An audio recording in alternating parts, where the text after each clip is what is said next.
أهلا ومرحبا بكم عند سباغيكا. في هذا الفيديو سنريك كيفية اختبار مضخة صمام الملف في غسالة الصحون. لأسباب تتعلق بالسلامة لا تنس فصل جهازك عن التيار الكهربائي قبل إجراء أي عملية.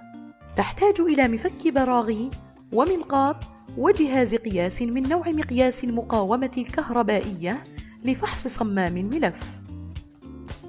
تفكيك الجهاز.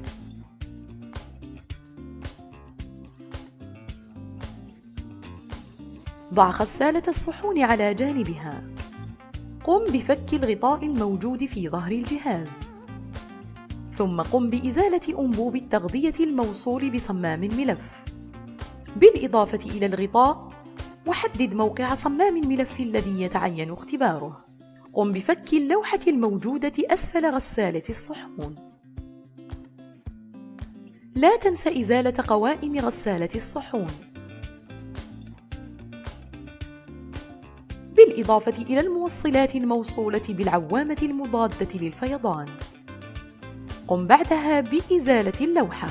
قم بإزالة صمام الملف لاختباره. قم بإزالة صمام الملف من الخرطوم. ليكن لديك منديل، فقد يبقى هناك ماء في الأنبوب.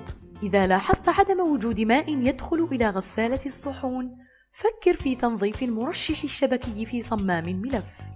لست مضطرا لتفكيك صمام الملف للقيام بهذه العملية، يكفي فقط إزالة أنبوب وصول الماء.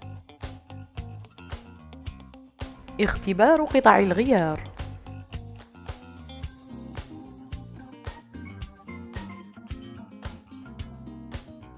قم بإعداد جهاز القياس في وضع مقياس المقاومة الكهربائية.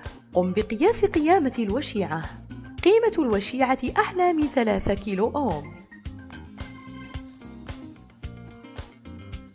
صمام الملف بحالة تشغيل جيدة.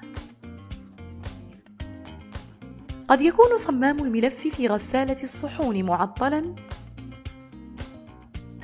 إذا كان هناك مشكل في ملء ووصول الماء. إذا كان هناك تسرب كبير للماء على الأرض في الوقت الذي لا تكون فيه غسالة الصحون قيد التشغيل. مع سباغيكا الإصلاح أمر سهل.